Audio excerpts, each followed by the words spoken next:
I work the overnight shift at a residential care facility. I have for 6 years.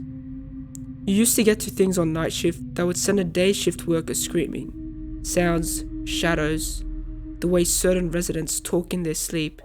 None of it gets to me anymore, or at least it didn't. It started with a phone call.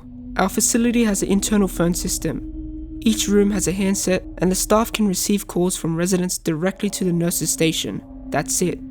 The phones don't connect to the outside lines. They never have. It's just an internal system. I was about 2 hours into my night shift, doing my charting, when the phone at the station rang. I picked up without thinking. Hello? Silence. Then, a voice.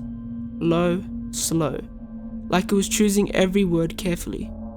She's not asleep. She's watching you. I laughed it off.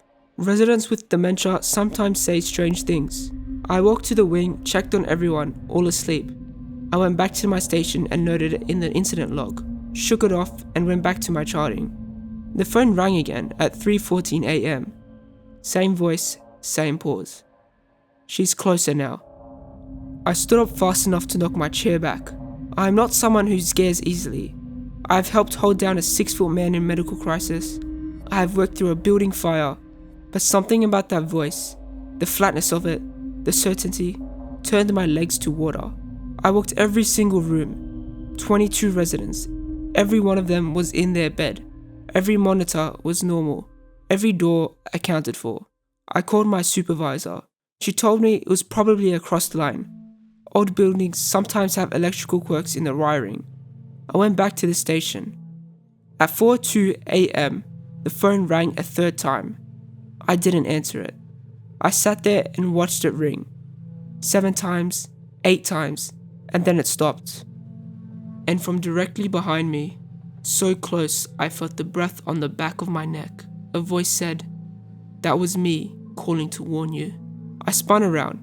The hallway was empty. The corridor light buzzed once and held.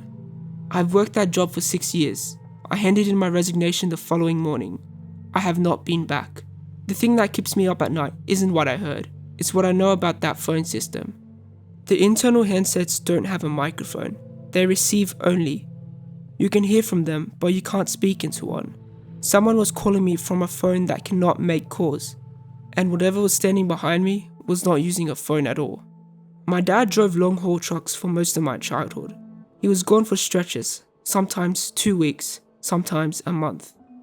And when he came back, he always smelled like diesel and black coffee, and something I couldn't name as a kid. I now know it was just road dust, miles and miles of road dust. He never told us scary stories from the highway. He told funny ones, weird ones. Once, a man who flagged him down with a live rooster under his arm. Once, about a diner where every single person was named Gary. He had a gift for the absurd, my dad. But the summer I turned 15, he came home from a long haul and he was different. Not obviously. Not in a way my mum clocked straight away, but I clocked it. He was quieter. He stopped telling his highway stories. He flinched at headlights through the window at night. I asked him about it when we were alone in the garage a few weeks later. I expected him to deflect. Instead, he put down the wrench he was holding, sat on the hood of his truck and told me. He was somewhere in Nevada, 2 in the morning, nothing around for 40 miles in any direction, just the black sky and the white stripe of the road. He saw a woman standing on the shoulder, arms at her sides, not waving, not flagging, just standing there. He slowed down. He told me he always slowed down for a woman alone at night, that it went against the nature to drive past. He pulled over about 50 yards ahead of her and watched her in the side mirror. She didn't move.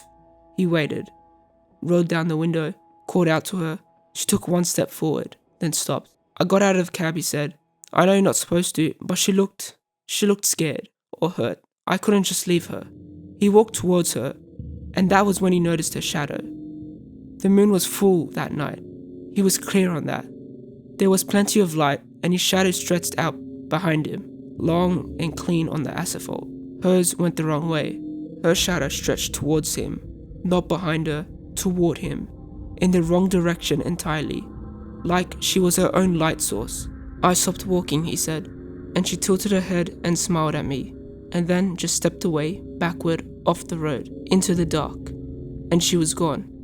He stood on that empty highway for what he described as the longest 4 minutes of his life, before he got back into his truck and drove.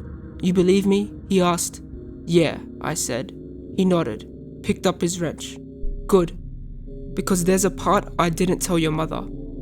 When I got back in the cab, my passenger seat was warm, like someone had been sitting in it. He never drove through Nevada again. Took a longer route every time. Tackled on 4 hours to every run that went that way. 4 hours was cheaper than whatever that was. The house I grew up in backed onto a lake, not a scenic lake, not the kind you'd put on a postcard, more like a wide, dark pond with ambitions. The water was always still. I never once saw a ripple. No fish, no birds landing on it, just a flat, black mirror at the bottom of our yard. My parents bought the house cheap, and they always said the lake was why. Nobody wants a lake that looks like that. When I was about 8, I started noticing that the reflection in the lake was sometimes wrong. I don't mean wrong in an obvious way, subtly wrong.